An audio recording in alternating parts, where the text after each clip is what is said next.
Have you ever felt a whisper in the silence, as if time itself paused to speak to you? A strange moment of knowing, where the air thickens and fate feels just within reach. Has destiny ever touched your shoulder with invisible fingers? Long before science and skepticism carved the modern mind into boxes of logic, there were those who spoke with the divine. Not through books or sermons, but through the trembling breath of sacred fire, the rustle of laurel leaves, the murmur of waters beneath temple stones. They were called oracles, hidden in the mists of Delphi, beneath the basalt altars of Dodona, and scattered across the world from the sands of Egypt to the temples of ancient India. Oracles were seen as the living mouths of the gods. When kings trembled before war, when seekers stood at the crossroads of love or death, it was the oracle who cast the veil aside and revealed the threads of fate.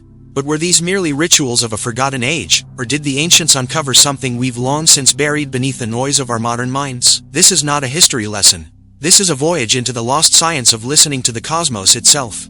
A journey into the encrypted language of symbols, dreams, and synchronicity. In this video, we will uncover the enigmatic role of ancient oracles, explore the philosophies that shaped their cryptic revelations, and reveal how their messages still echo within us today. We'll dive into the veiled halls of ancient sanctuaries, uncover the role of trance, myth, and cosmic alignment, and explore how prophecy was once a sacred art, a dance between the human soul and the will of the universe. But more than that, you'll discover how these mysteries can still be accessed by you. Because the oracle is not dead. It lives in you, in your intuition, in the riddles of your dreams, in the silence before you choose your next step. So, if you've ever wondered whether the universe is trying to speak to you, if you've ever felt the pull of something greater, something ancient, then keep watching. We are about to awaken a forgotten voice. To understand the power of ancient oracles, we must first peel back the layers of time and enter a world where the divine was not a distant idea, but an ever-present force woven into daily life. This was a world where temples breathed with spirit, where mountains held secrets, and where human destiny was not merely written in stars, but in silence, smoke, and sacred symbols. The most renowned oracle of the Western world was the Pythia, the high priestess of Apollo at Delphi. To the uninitiated, she may appear as a mystical figure lost to legend. But in truth, the Pythia was a living embodiment of a practice far older than even Greece itself, a vessel through which the divine will was believed to flow directly into the human realm. Seated upon the omphalos, the navel of the world, she would inhale vapors rising from a chasm beneath the temple and speak in riddles that kings, generals, and philosophers would interpret with both awe and trembling. But the Greeks were not alone in this practice. In ancient Egypt, the god Amun spoke through oracles at Karnak, his presence sensed in the sacred bark carried during rituals. In India, the rishis, seers who composed the Vedas, entered deep meditative trances, channeling cosmic truths not through chemical fumes, but through inward stillness. In the Celtic world, druidic seers read the whispers of the forest and the flight of birds. In Tibet, trance oracles still speak in altered states, offering guidance to spiritual leaders. What all these traditions share is the sacred understanding that the universe is not silent. Rather, it speaks in a language beyond the surface mind, through symbols, archetypes, dreams, and patterns. The oracle, then, is not merely a person, but a function, a receiver, an interpreter of the invisible currents flowing between the seen and unseen worlds. Philosophically, ancient cultures did not separate the divine from nature or human destiny from cosmic law. In the Hermetic tradition, the axiom, as above, so below, served as a foundation. The microcosm reflected the macrocosm. The movement of stars, the flow of rivers, the trembling of the body in trance, these were not coincidences, but communications from a deeper order. In this worldview, prophecy was not fatalistic, as modern interpretations might assume. It was relational. The future was not fixed, but fluid, its waters shaped by choice, will, and alignment with higher truth. The oracle did not simply reveal what would happen but showed what could happen if one did not walk the path of harmony. Prophecy, therefore, was a tool for course correction, not mere prediction. Socrates himself claimed that a daimonion, an inner divine voice, guided his life, warning him when to speak or remain silent. Plato described the soul as having known all truths before birth, suggesting that the oracle's words were not foreign knowledge, but ancient memories reawakened. Mystery schools across Egypt, Greece, and India trained initiates not merely to worship the divine but to become the divine in human form, to tune their inner senses to the subtle frequencies of the cosmos. The oracle, then, was not an anomaly. It was the pinnacle of human potential, a reminder that when we still the mind and purify the vessel, we too can hear the whispers of eternity. So, the oracle is not only a relic of the past, it is a map, a key to re-enter a mode of being that our ancestors once knew. One where fate is not feared but read, where symbols are not meaningless but alive, where you, too, might become the seer of your own soul. To decode the mystery of the ancient oracle, we must understand that prophecy was not magic in the fantastical sense, but a science of consciousness, an inner technology refined through ritual, vibration, and sacred alignment. The ancients were not just guessing the future, they were aligning themselves with the eternal. Imagine the oracle as a finely tuned instrument, like a harp strung across the threshold between worlds. When the winds of spirit moved, she resonated, her voice became the sound of the invisible. But how did she tune herself to such a rarefied frequency? It begins with ritual preparation, not merely for show, but as a method of transformation. Fasting, purification, meditation, chanting. These weren't just traditions, they were keys. Through fasting, the body was emptied of earthly distraction. Through prayer and incense, the mind was saturated with sacred imagery and scent. Through mantras or hymns, the inner rhythm of thought was harmonized with divine patterns. The oracle entered trance not by accident, but through mastery of altered states. At Delphi, the Pythia would descend into a sacred chamber known as the Adyton, seated above a fissure in the earth from which intoxicating vapors arose. Perhaps ethylene gas, as modern science speculates. But the gas was not the cause of prophecy. It was a catalyst. What followed was an ecstatic state, a merging of personal consciousness with what the Greeks called logos, the divine intelligence that permeates all existence. Her words were often fragmented, symbolic, and veiled in paradox. You will go, you will return, never in war will you perish, she might say. To the uninitiated, this sounds cryptic. But the message was not linear, it was multi-layered, like a dream rich with metaphor. Oracular language functions as a bridge between the intuitive and the rational, the divine and the human. It forces the listener to engage, not just with the answer, but with the self that receives it. This is not unlike the way our modern subconscious communicates. When we dream, we rarely dream in direct sentences. We dream in symbols, images, actions. A falling bridge, a locked door, a radiant child. These are not random. They are the language of the soul, echoing the same structure used by the oracle, symbolic transmission.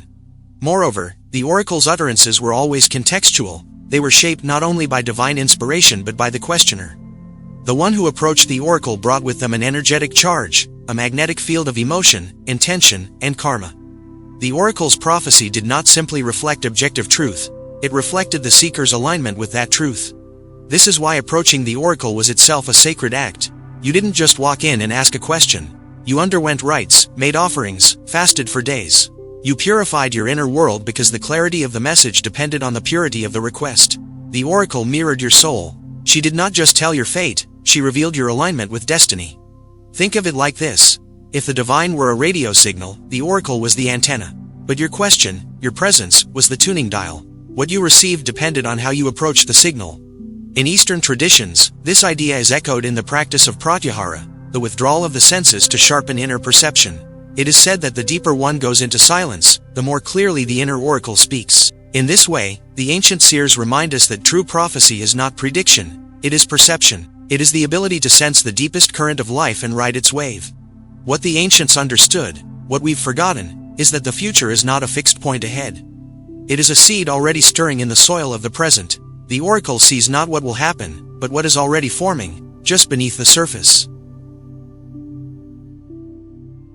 If the first layer of the oracle's mystery lies in symbolic transmission and altered states, the deeper layer reveals a profound relationship between human consciousness and the cosmos itself. The ancients did not view prophecy as separate from the natural world, but as its flowering, an inevitable blossom of harmony between the soul and the universal rhythm.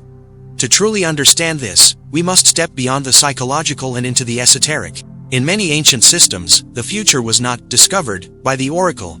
It was accessed, as one might access a hidden chamber of the soul. Time was not seen as linear but layered, like concentric ripples on a still pond. Past, present, and future all existed simultaneously in the ether, and the oracle, in her altered state, moved not forward in time, but inward, toward the source where all moments converge. This understanding is mirrored in Vedic cosmology, where time kala is cyclical, not linear. The seers, or rishis, accessed the Akashic field, a cosmic memory bank where every thought, event, and potential already exists. The oracle functioned much like a psychic librarian, not inventing the future, but retrieving it from the eternal archive. The Delphic oracle's ambiguous language, the way she seemed to both reveal and conceal truth, was deliberate. It mirrored the very nature of spiritual truth itself, never direct, never obvious, always cloaked in the mystery of the soul's readiness. Her words were seeds planted in the seeker's mind, requiring reflection, intuition, and often, time to unfold. This concept was echoed in the Egyptian mystery schools, where the initiate was not simply given answers but led through symbolic initiations, ritual deaths, labyrinths, and tests of virtue, so that knowledge would not be intellectually known, but earned. The oracle's cryptic responses followed the same principle, to spark awakening, not dependence. The answer was never the final gift, the transformation it provoked was. We must also consider the role of geometry in sacred space. Temples housing oracles were not placed randomly. They were built on geomagnetic nodes, at planetary alignment points, along ley lines. The ancients knew what modern science is only beginning to rediscover. The earth pulses with energetic frequencies, and certain places amplify psychic perception. Delphi was no accident, it was a chosen navel, a portal. In the east, Himalayan monasteries and Indian temples followed the same sacred geography, aligning with celestial patterns and Earth's subtle energies. In this sacred space, the oracle became more than a person. She became a living bridge, a fusion point between the heavens and the earth. Her trance state aligned with the theta brainwave frequency, the state between waking and sleeping, associated with deep intuition, healing, and timeless knowing. Modern neuroscience has begun to validate what the ancients practiced, that in these states, the mind is no longer bound by logical time, but opens to the mythic and archetypal. Carl Jung spoke of the collective unconscious, a realm of shared symbols, dreams, and instincts that all humans draw from. The oracle tapped this field, not just for the individual, but for the collective. Her utterances shaped empires, guided wars, and shifted spiritual tides. And yet, at her core, she was not elite, she was a reminder of what lives in us all. That's the deepest truth of the oracle. She is not simply a historical figure or a mystical phenomenon. She is a state of consciousness. She is your intuition when it rises in the quiet. She is the dream that guides you when logic fails. She is the wordless knowing that precedes speech. In the end, to understand the oracle is to reclaim our capacity to listen, deeply, humbly, and without fear. To know that the universe still speaks, but not in shouts, in whispers, in symbols, in the silence between heartbeats. While the ancient oracle stood atop sacred ground and breathed in divine vapors, the essence of her power was never in the place, it was in her attunement. The true temple is the human body. The real chasm lies within. And the sacred vapors that rose were symbols of the soul's awakening breath. The ancients built stone sanctuaries to reflect what they knew to be possible within each of us, the ability to commune with the unseen and hear the wisdom that whispers from the deep. So how do we, in a world of noise, speed, and distraction, access this hidden current? How can we awaken the oracle within? The first gate is stillness. The oracle's wisdom arises not in the chaos of thought, but in the still pond of awareness. Begin with the most ancient and powerful technique of all, silent sitting. Not meditation as a method of control, but as an act of surrender. Each morning, sit in a quiet place. Close your eyes, let your breath become the only sound. And when thoughts arise, do not chase them. Do not judge them, watch them, as the oracle watched the smoke rise and fall. 10 minutes a day is enough to begin. In stillness, the inner world slowly uncloaks. Next, symbolic journaling. Before asking the oracle a question, the ancients purified their thoughts and intentions. We can mirror this by writing questions not from our surface mind, but from our soul's yearning. Ask, what truth am I not seeing? Or, what does my higher self want me to know? Then, close the journal, and return to it later with openness. Sometimes the answer appears in dreams, synchronicities, or sudden insight. Speaking of dreams, dream incubation was a sacred practice in the mystery temples of Asclepius and beyond. Before sleep, whisper a question 3 times. Place a symbolic object under your pillow. A crystal, a leaf, a coin, something charged with meaning. Sleep becomes your temple. Keep a dream journal and record even fragments. Over time, you will see a language emerge. A thread of symbols, archetypes, and visions unique to your soul. The oracle also worked through ecstatic states, not random, chaotic ones, but intentional trances. To touch this state, incorporate rhythm. Use a drumbeat, soft chanting, or binaural tones to shift your mind into the theta frequency, where intuitive visions rise. This practice, known in modern times as active imagination or shamanic journeying, allows you to meet guides, archetypes, and parts of yourself long buried. And perhaps most importantly, learn to ask the right questions. The oracle did not reward passive inquiry. She responded to those who sought growth, truth, and alignment. So when facing a challenge, do not ask, will I succeed? Ask instead, what must I learn from this path? Or, what part of me resists my own becoming? The quality of your question shapes the clarity of your vision. As you deepen your practice, you will face obstacles. Doubt will arise, is this real, or am I imagining it? But remember, imagination is the first language of the divine. Every vision, every whisper, is a thread. Follow it not with fear, but with reverence. You may feel alone on this path, but you walk with the echoes of 1,000 seers, sages, and oracles before you. The same breath that rose from Delphi rises now within you. The same stars that guided the ancients still burn above. And the same mystery that once spoke in riddles now waits in silence, for you to listen. So we return, full circle, to the temple of the oracle, not as pilgrims from the past, but as seekers of the present. We have walked through the vaporous halls of Delphi, heard the whispers of the Pythia, and glimpsed the timeless truth. Prophecy is not prediction. It is perception, a sacred skill, not reserved for the chosen few, but hidden within each of us, waiting to awaken.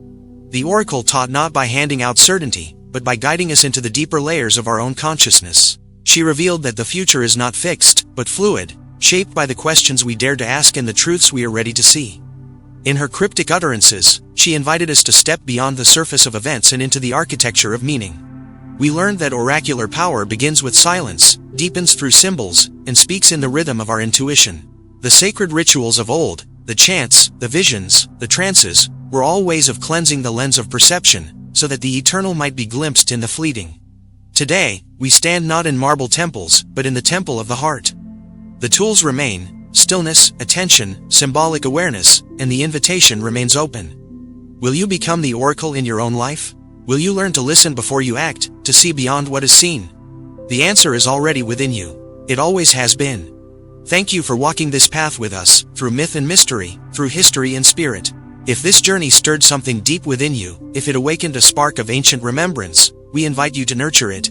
Like, share, and subscribe to our channel to continue exploring the hidden layers of existence, ancient teachings, and practical spiritual tools for the awakened soul. Your presence fuels the fire of this sacred quest. Until next time, listen deeply, the oracle never truly stops speaking. Thank you for watching.